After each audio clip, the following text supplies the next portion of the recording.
পানি পোলার যৌগ কেন ব্যাখ্যা করো। তো পোলার যৌগ এর সম্বন্ধে আলোচনা করা হয়েছে তোমাদের রসায়নের যে পঞ্চম অধ্যায়টা আছে, অর্থাৎ রাসায়নিক বন্ধন। এখানে এই অধ্যায়ে তোমাদের আয়নিক যৌগ, সমযোজী যৌগ, ধাতব বন্ধন এসব সম্পর্কে আলোচনা করা হয়েছে। তো সেখানে সমযোজী যৌগের যে টপিকটা, সেখানে তোমাদের এই সম্পর্কে আলোচনা করা হয়েছে পানি পোলার যৌগ কেন। তো পোলার যৌগ কেন, এই জিনিসটা বোঝার আগে তোমার সমযোজী বন্ধন সম্পর্কে ধারণা ক্লিয়ার রাখতে হবে। আমরা সবার আগে দেখে নেই পানি কিভাবে যৌগ গঠন করে। H2O মানে এখানে দুইটা হাইড্রোজেন এবং হচ্ছে একটা অক্সিজেন। তো অক্সিজেনের পারমাণবিক সংখ্যা আমরা জানি হচ্ছে 8। তাহলে অক্সিজেনের প্রথম শক্তি স্তরে ইলেকট্রন থাকবে 2টা এবং দ্বিতীয় শক্তি স্তরে তার ইলেকট্রন থাকবে হচ্ছে 6টা। যেহেতু সে 2টা হাইড্রোজেনের সাথে ইলেকট্রন শেয়ার করবে, তাই আমরা 2টা ইলেকট্রন বিজোড় আকার দিব, বাকি 2 জোড়া ইলেকট্রন অর্থাৎ 4টা ইলেকট্রন আমরা জোড় আকার দিব। আমরা জানি ইলেকট্রন জোড়ায় জোড়ায় থাকে। তো এখন আমরা 2টা ইলেকট্রন বিজোড় অবস্থায় দিব। এদিক থেকে দেখো হাইড্রোজেন এসে ইলেকট্রন শেয়ার করবে, যে এইখানে হাইড্রোজেনের একটা ইলেকট্রন অক্সিজেনের সাথে শেয়ার করবে, এইখানেও হাইড্রোজেনের একটা ইলেকট্রন অক্সিজেনের সাথে শেয়ার করবে। তো তোমরা বন্ধনটা লক্ষ্য করো যে অক্সিজেন নিজেও অধাতু, হাইড্রোজেন নিজেও অধাতু। দুইটা অধাতু যখন যৌগ গঠন করে তখন কিন্তু তারা ইলেকট্রন ত্যাগ বা গ্রহণ করতে পারে না, তারা ইলেকট্রন শেয়ার করে। তো সমযোজী বন্ধন অবশ্যই মনে রাখবা সবসময় দুইটা অধাতুর মধ্যে হয়ে থাকে। আর ধাতব বন্ধনের বেলায় দুইটা ধাতু বন্ধন গঠন করে থাকে। তো এখন তোমরা লক্ষ্য করো যে অক্সিজেনের পারমাণবিক সংখ্যা আমরা জানি হচ্ছে 8। তাহলে অক্সিজেনের সর্ববহিস্থ শক্তি স্তরে ইলেকট্রনের সংখ্যা হচ্ছে 6টা। 2 জোড়া ইলেকট্রন মুক্ত জোড়, মানে যারা বন্ধনে অংশগ্রহণ করে নাই, মুক্ত জোড় ইলেকট্রন যারা মুক্ত অবস্থায় আছে। আর 1 জোড়া ইলেকট্রন তারা বন্ধন জোড় অবস্থায়, মানে অক্সিজেনের এখানে একটা ইলেকট্রন, এখানে একটা ইলেকট্রন, এই 1 জোড়া ইলেকট্রন তারা বন্ধনে অংশগ্রহণ করছে, অর্থাৎ এরা বন্ধন জোড় ইলেকট্রন। তো এই ইলেকট্রনটার সাথে এখানে হাইড্রোজেন এসে ইলেকট্রন শেয়ার করেছে, এখানেও হাইড্রোজেন এসে ইলেকট্রন শেয়ার করেছে। এই যে বন্ধনটা তোমরা দেখতে পাচ্ছ, ইলেকট্রন শেয়ারের মাধ্যমে বন্ধন গঠন করেছে, এই বন্ধন গঠনকে বলা হয় তোমার হচ্ছে সমযোজী বন্ধন। অর্থাৎ দুইটা অধাতু যখন ইলেকট্রন শেয়ারের মাধ্যমে বন্ধন গঠন করে তখন সেই বন্ধনটাকে বলা হয় হচ্ছে সমযোজী বন্ধন, সমযোজী। তাহলে পানির অণুতে যে বন্ধনটা রয়েছে সেটা হচ্ছে সমযোজী বন্ধন। এখন তোমরা একটা জিনিস লক্ষ্য করো যে পানিতে দেখলাম আমরা সমযোজী যৌগ রয়েছে, এখন পানি পোলার যৌগ কেন। এই যে বন্ধনটা গঠন করেছে অক্সিজেন এবং হাইড্রোজেন, এখানে দেখো দুইটা ইলেকট্রন শেয়ারের মাধ্যমে বন্ধন গঠন করেছে। এই যে শেয়ারকৃত ইলেকট্রন, এই ইলেকট্রনগুলা অক্সিজেনের দিকে কিছুটা বেশি সরে আসে, কারণ হাইড্রোজেনের তুলনায় অক্সিজেনের তড়িৎ ঋণাত্মকতা বেশি।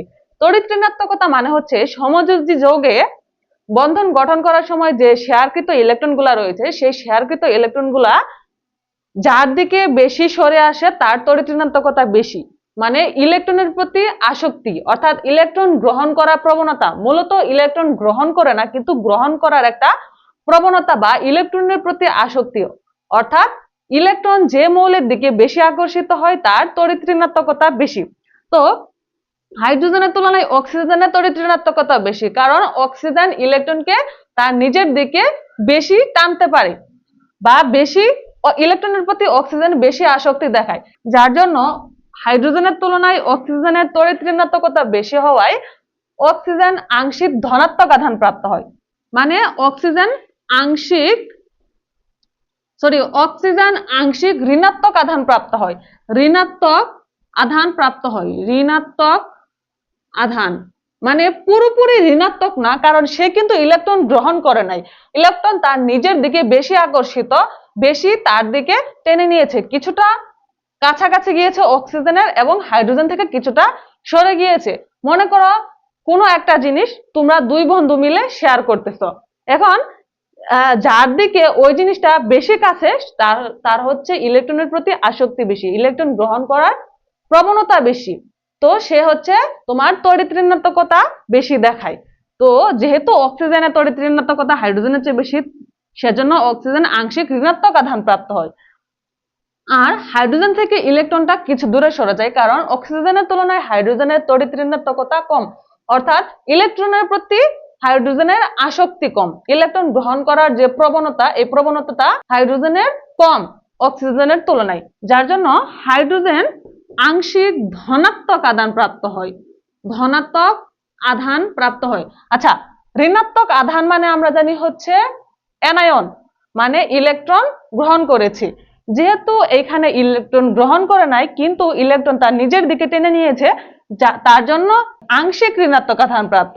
আর ধনাত্মক আধান মানে আমরা জানি হচ্ছে ক্যাটায়ন, অর্থাৎ ইলেকট্রন ত্যাগ করার পরে যে চার্জটা হয় সেটাই হচ্ছে ক্যাটায়ন বা ধনাত্মক আধান। যেহেতু হাইড্রোজেন ইলেকট্রন ত্যাগ করে নাই, বরং সেই ইলেকট্রনের প্রতি যে আসক্তি এটা তার অক্সিজেনের তুলনায় কম, অর্থাৎ সেই ইলেকট্রন গ্রহণ করার প্রবণতাটা কম দেখায়, সেজন্য সে আংশিক ধনাত্মক আধান প্রাপ্ত হয়। এই যে সমযোজী যৌগে দুইটা মৌল যখন যৌগ গঠন করে, একটা মৌল আংশিক ঋণাত্মক আধান প্রাপ্ত হয়, আরেকটা মৌল আংশিক ধনাত্মক আধান প্রাপ্ত হয়, ফলে সমযোজী যৌগে ধনাত্মক ঋণাত্মক প্রান্ত সৃষ্টি হয়। কি হয়? ধনাত্মক ঋণাত্মক প্রান্ত সৃষ্টি হয়। প্রান্ত মানে হচ্ছে পুল, মানে দুইটা সাইড তৈরি হয়, একটা হচ্ছে ধনাত্মক, একটা হচ্ছে ঋণাত্মক। তো এই যে পুলটা সৃষ্টি হলো সমযোজী যৌগে, এই পুলটা যে যে সমযোজী যৌগে তৈরি হয় সেই সমযোজী যৌগগুলোকে বলা হয় হচ্ছে পোলার সমযোজী যৌগ। তো আশা করি তোমরা জিনিসটা বুঝতে পারছো। তো তোমরা এই প্রশ্নটা যদি খ নাম্বার আসে তখন তোমরা কিভাবে গুছিয়ে লিখবা? লিখবা যে পানি একটি সমযোজী যৌগ, এই সমযোজী যৌগে শেয়ারকৃত যে ইলেকট্রন দুইটা রয়েছে সেই ইলেকট্রনগুলোর প্রতি অক্সিজেনের তড়িৎ ঋণাত্মকতা বেশি হয়, ইলেকট্রন আংশিক ঋণাত্মক আধান প্রাপ্ত হয়, এবং হাইড্রোজেনের তড়িৎ ঋণাত্মকতা অক্সিজেনের চেয়ে কম হওয়ায় হাইড্রোজেন আংশিক ধনাত্মক আধান প্রাপ্ত হয়। ফলে সমযোজী যৌগে অর্থাৎ পানি, এই সমযোজী যৌগে ধনাত্মক ঋণাত্মক প্রান্ত সৃষ্টি হয়, এবং এই ধনাত্মক ঋণাত্মক প্রান্তকে বলা হয় পুল। যে সমস্ত সমযোজী যৌগে এই পুল সৃষ্টি হয় সেই সমযোজী যৌগগুলোকেই পোলার যৌগ বলা হয়। তারপর তোমরা লিখবা যে H2O, এই যৌগে যেহেতু ধনাত্মক ঋণাত্মক পুল সৃষ্টি হয়েছে সেজন্য H2O একটি পোলার সমযোজী যৌগ।